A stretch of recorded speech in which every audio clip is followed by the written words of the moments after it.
Good evening. I'm Joseph Dobrian. Welcome to my show. I'm going to be doing a little more reading tonight, not from my own novel. I'm going to give that a rest for a little while. And I'm just too horrified at the general political situation to give a speech or a rant on any type of political topic. So I'm going to read you something fun, something light. This is a book that I really, really loved as a kid. It's called The Magic Pudding, and it was published in Australia around about 1918. And I'm going to read from this book for the next half hour, and I hope you enjoy it as much as I did. It's called The Magic Pudding, being the adventures of Bunyip Bluegum and his friends Bill Barnacle and Sam Sawnoff. This is a frontways view of Bunyip Bluegum and his uncle Wattleberry. As you see, they are koalas. At a glance, you can see what a fine, round, splendid fellow Bunyip Bluegum is without me telling you. At a second glance, you can see that the uncle is more square than round and that his face has whiskers on it.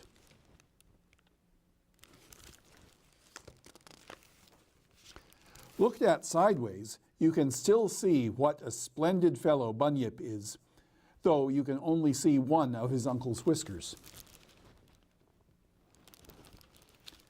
Observed from behind, however, you completely lose sight of the whiskers, and so fail to realize how immensely important they are. In fact, these very whiskers were the chief cause of Bunyip's leaving home to see the world. For, as he often said to himself, whiskers alone are bad enough, attached to faces coarse and rough, but how much greater their offense is when stuck on uncles' countenances. The plain truth was that Bunyip and his uncle lived in a small house in a tree, and there was no room for the whiskers.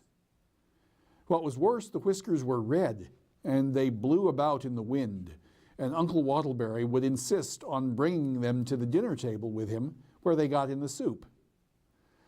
Bunyip Bluegum was a tidy bear, and he objected to whisker soup, so he was forced to eat his meals outside, which was awkward, and besides, lizards came and borrowed his soup. And here you see Uncle Wattleberry sitting in his house eating soup, and Bunyip sitting outside the house with pesky lizards coming along to ask if they can have some of his soup. His uncle refused to listen to reason on the subject of his whiskers. It was quite useless giving him hints, such as presents of razors and scissors, and boxes of matches to burn them off. On such occasions he would remark, "Shaving may add an air that's somewhat brisker. For dignity, commend me to the whisker." Or, when more deeply moved, he would exclaim, "As noble thoughts the inward being grace, so noble whiskers dignify the face." Prayers and entreaties to remove the whiskers being of no avail, Bunyip decided to leave home without more ado. The trouble was that he couldn't make up his mind whether to be a traveler or a swagman. You can't go about the world being nothing. But if you are a traveler, you have to carry a bag, while if you are a swagman, you have to carry a swag. And the question is, which is the heavier? At length, he decided to put the matter before Egbert Rumpus Bumpus, the poet, and ask for his advice. He found Egbert busy writing poems on a slate. He was so busy that he only had time to sing out, "Don't interrupt the poet, friend, until his poem's at an end," and went on writing harder than ever. He wrote all down one side of the slate and all up the other, and then remarked, "As there's no time to finish that, the time has come to have our chat. Be quick, my friend, your business state, before I take another slate." And here you see Bunyip visiting Egbert Rumpus Bumpus.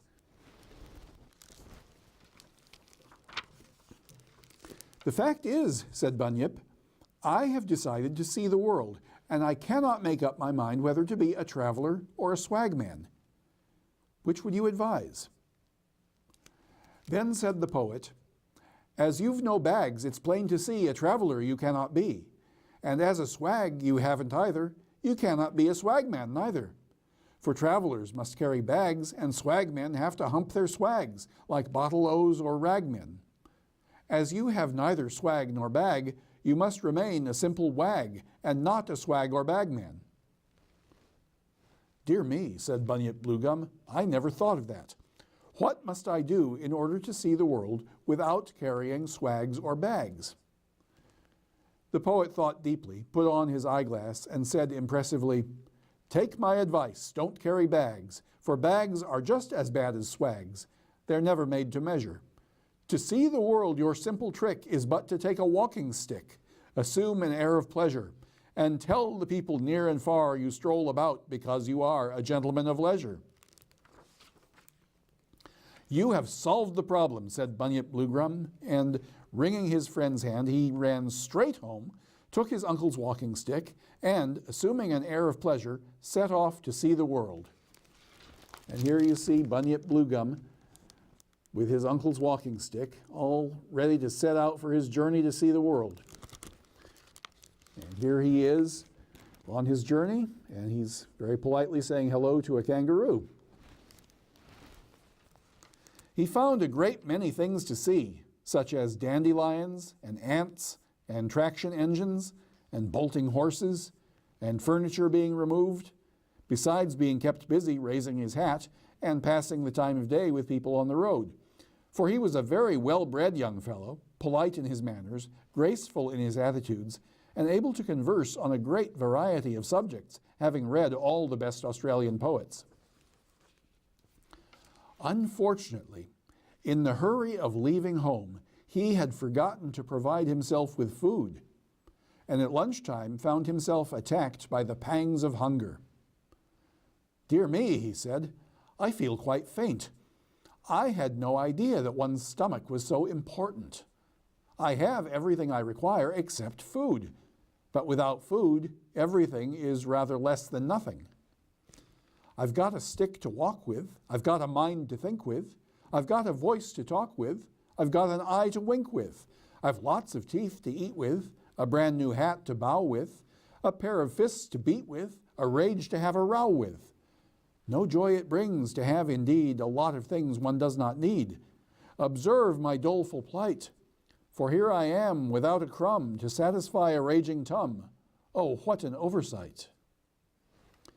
As he was indulging in these melancholy reflections, he came round a bend in the road and discovered two people in the very act of having lunch.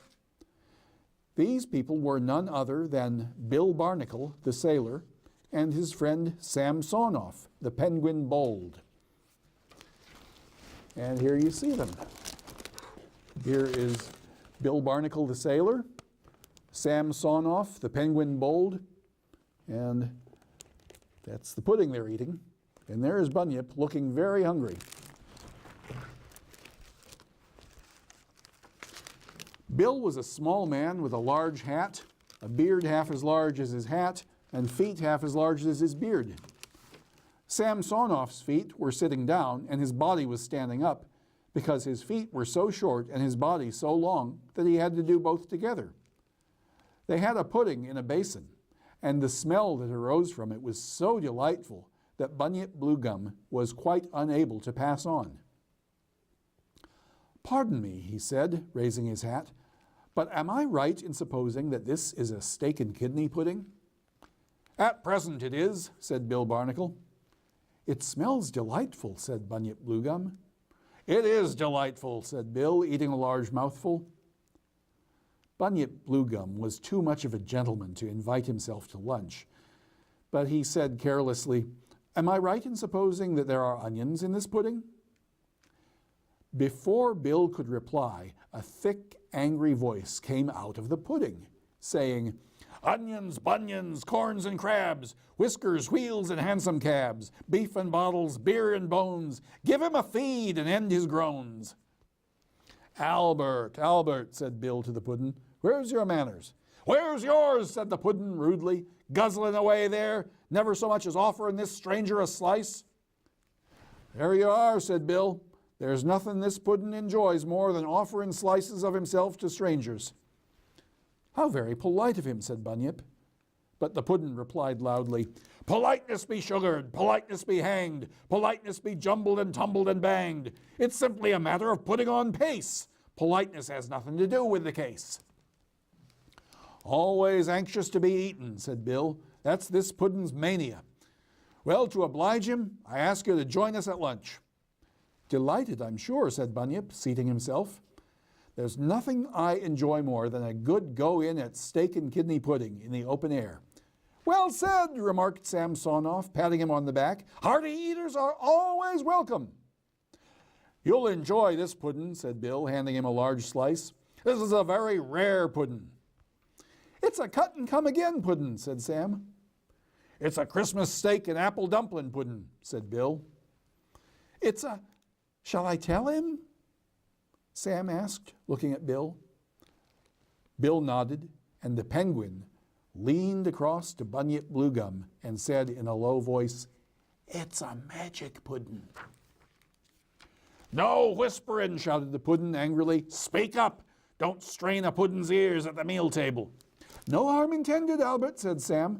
"I was merely remarking on how well the crops are looking." "Call him Albert when addressing him," he said to Bunyip Bluegum. "It soothes him." "I'm delighted to make your acquaintance, Albert," said Bunyip. "No soft soap from total strangers," said the puddin' rudely. "Don't take no notice of him, mate," said Bill. "That's only his rough and ready way. What this puddin' requires is politeness and constant eatin'." They had a delightful meal, eating as much as possible, for whenever they stopped eating, the puddin' sang out, "Eat away, chew away, munch and bolt and guzzle. Never leave the table till you're full up to the muzzle." But at length they had to stop, in spite of these encouraging remarks. And as they refused to eat any more, the puddin' got out of his basin, remarking, "If you won't eat any more, here's giving you a run for the sake of exercise." And he set off so swiftly on a pair of extremely thin legs that Bill had to run like an antelope to catch him up. "My word," said Bill, when the puddin' was brought back, "you have to be as smart as paint to keep this puddin' in order. He's that artful lawyers couldn't manage him. Put your hat on, Albert, like a little gentleman," he added, placing the basin on his head. He took the puddin's hand, Sam took the other, and they all set off along the road. And here you see them setting off along the road. Here's Bunyip Bluegum. Here's Bill Barnacle the sailor. Here's the puddin' with the basin on his head, walking on a pair of very thin legs. And here's Sam Sawnoff holding his other hand to make sure he doesn't escape.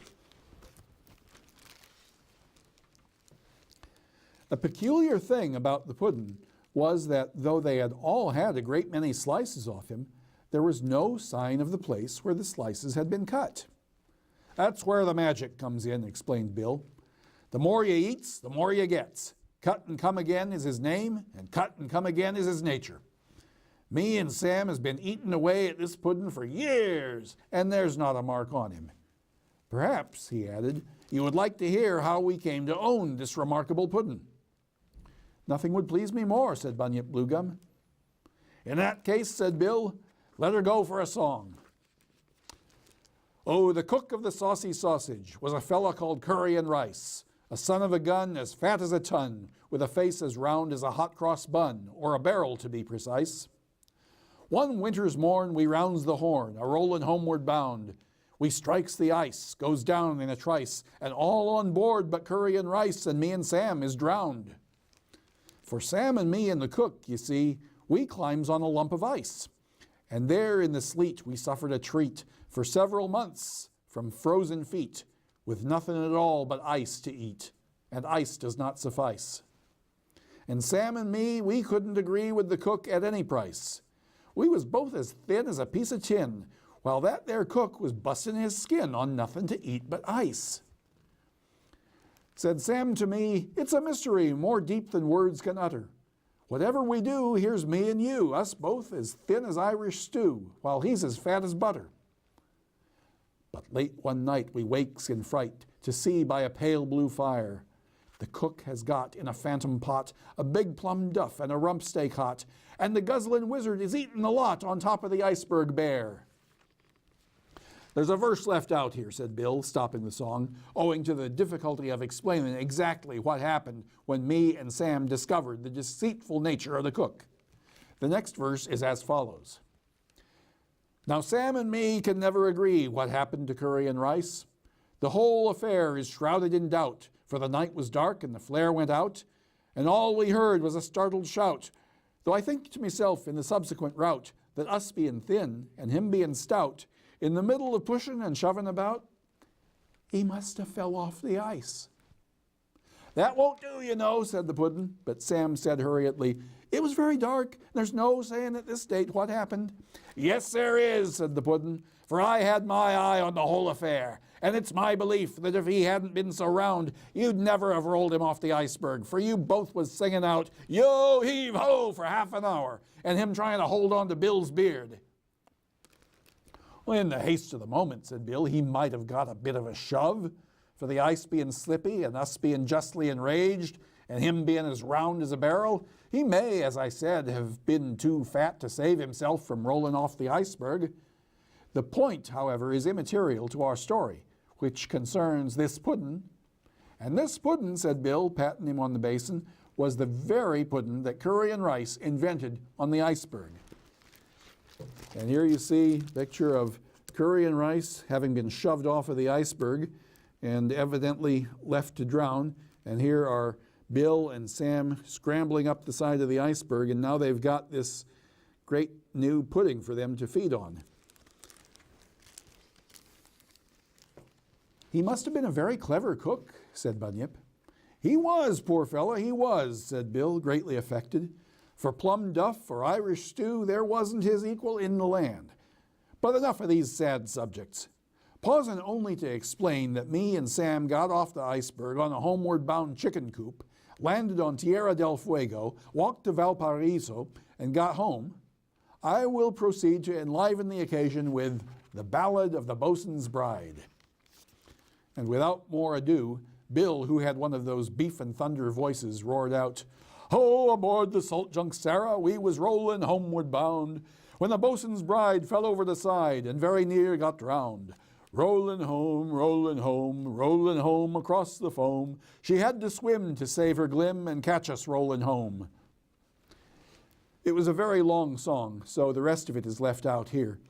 But there was a great deal of rolling and roaring in it, and they all joined in the chorus. They were all singing away at the top of their pipe, as Bill called it, when round a bend in the road they came on two low-looking persons hiding behind a tree. And here are the low-looking persons hiding behind a tree. One was a possum with one of those sharp, snouting sort of faces, and the other was a bulbous, boozy-looking wombat in an old long-tailed coat and a hat that marked him down as a man you couldn't trust in the fowl yard. They were busy sharpening up a carving knife on a portable grindstone. But the moment they caught sight of the travelers, the possum whipped the knife behind him, and the wombat put his hat over the grindstone. Bill Barnacle flew into a passion at the signs of treachery. I see you there, he shouted. You can't see all of us, shouted the possum. And the wombat added, 'Cause why? Some of us is behind the tree. Bill led the others aside in order to hold a consultation. What on earth's to be done, he said. We shall have to fight them as usual, said Sam. Why do you have to fight them? Asked Bunyip Bluegum. Because they're after our puddin', said Bill. They're after our puddin', explained Sam, because they're professional puddin' thieves. And we're professional puddin' owners, said Bill. We have to fight them on principle. The fighting, he added, is a mere flea bite, as the saying goes. The trouble is, what's to be done with the puddin'? While you two do the fighting, said Bunyip bravely, I shall mind the puddin'. The trouble is, said Bill, that this is a very secret, crafty puddin'. And if you wasn't up to his games, he'd be asking you to look at a spider and then run away while your back is turned. That's right, said the puddin' gloomily. Take a puddin's character away. Don't mind his feelings. We don't mind your feelings, Albert, said Bill. What we mind is your treacherous habits. But Bunyip Bluegum said, why not turn him upside down and sit on him? What a brutal suggestion, said the puddin'. but no notice was taken of his objections. And as soon as he was safely turned upside down, Bill and Sam ran straight at the puddin' thieves and commenced sparring up at them with the greatest activity. "Put 'em up, you puddin' snatchers," shouted Bill. "Don't keep us sparring here all day. Come out and take your gruel while you've got the chance." And here you see Barnacle Bill and Sam Sawnoff getting ready to fight the possum and the wombat, who look like they don't want any part of it. They're still hiding behind a tree. The possum wished to turn the matter off by saying, "I see the price of eggs has gone up again," but Bill gave him a punch on the snout that bent it like a carrot, and Sam caught the wombat such a flip with his flapper that he gave in at once. "I shan't be able to fight any more this afternoon," said the wombat, "as I've got sore feet." The possum said hurriedly, "We shall be late for that appointment," and they took their grindstone and off they went. And here are Bill and Sam beating the bejabbers out of the possum and the wombat. But when they were a safe distance away, the possum sang out, "You'll repent this conduct. You'll repent bending a man's snout so that he can hardly see over it, let alone breathe through it with comfort." And the wombat added, "For shame, flapping a man with sore feet." "We laugh with scorn at threats," said Bill, and he added as a warning, "I don't repent a snout that's bent, and if again I tap it, oh, with a clout I'll bend that snout with force enough to snap it." And Sam added, for the wombat's benefit, "I take no shame to fight the lame when they deserve to cop it, so do not try to pipe your eye, or with my flip I'll flop it." The puddin' thieves disappeared over the hill, and as the evening happened to come down rather suddenly at the moment, Bill said, "Business being over for the day, now's the time to set about making the campfire." This was a welcome suggestion, for as all travelers know, if you don't sit by a campfire in the evening, you have to sit by nothing in the dark, which is a most unsociable way of spending your time. They found a comfortable nook under the hedge where there was plenty of dry leaves to rest on, and there they built a fire and put the billy on and made tea. The tea and sugar and 3 tin cups and half a pound of mixed biscuits were brought out of the bag by Sam, while Bill cut slices of steak and kidney from the pudding.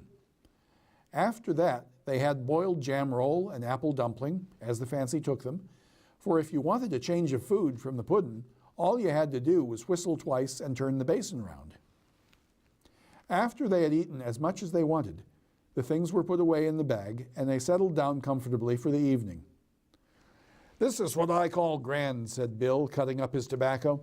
"Full and plenty to eat, pipes going, evening's enjoyment before us.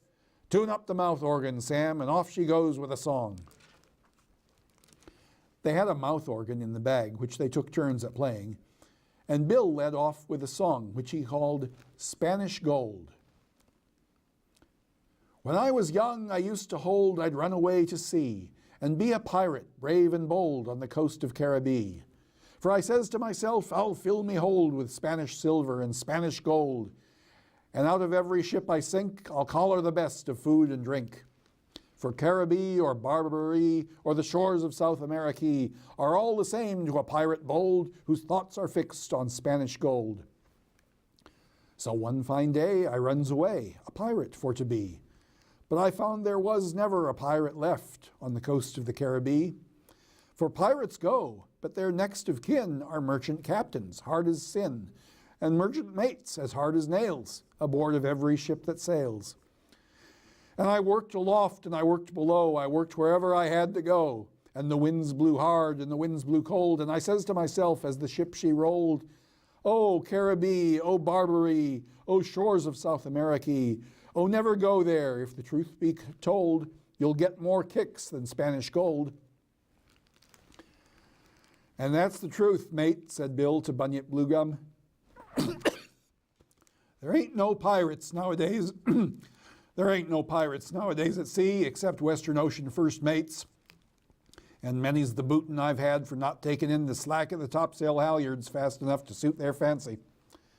It's a hard life, the sea, and Sam here will bear me out when I say that being hit on the head with a belayin' pin while trying to pick up the weather earring is an experience no man wants twice.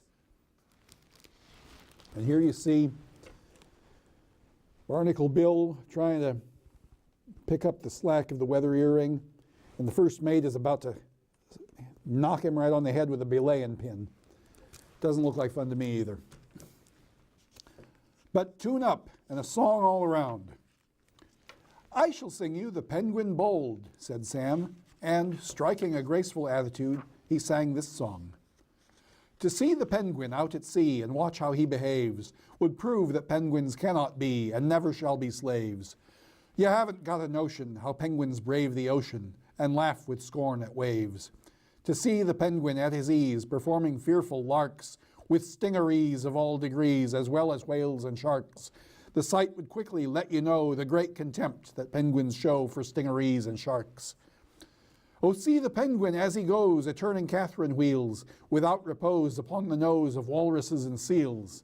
But bless your heart, a penguin feels supreme contempt for foolish seals, while he never fails, wherever he goes, to turn black flaps on a walrus nose. That's all very fine, said the puddin' gloomily, singing about the joys of being penguins and pirates. But how'd you like to be a puddin' and be eaten all day long? And in a very gruff voice, the puddin' sang as follows. Oh, who would be a puddin' in a pot, a puddin' which is stood on, a fire which is hot. Oh, sad indeed the lot of puddins in a pot. I wouldn't be a puddin' if I could be a bird. If I could be a wooden doll, I wouldn't say a word. Yes, I have often heard it's grand to be a bird. But as I am a puddin' in a pot, I hope you get the stomach ache for eating me a lot. I hope you get it hot, you puddin'-eatin' lot. Very well sung, Albert, said Bill encouragingly, though you're a trifle husky in your undertones, which is no doubt due to the gravy in your innards.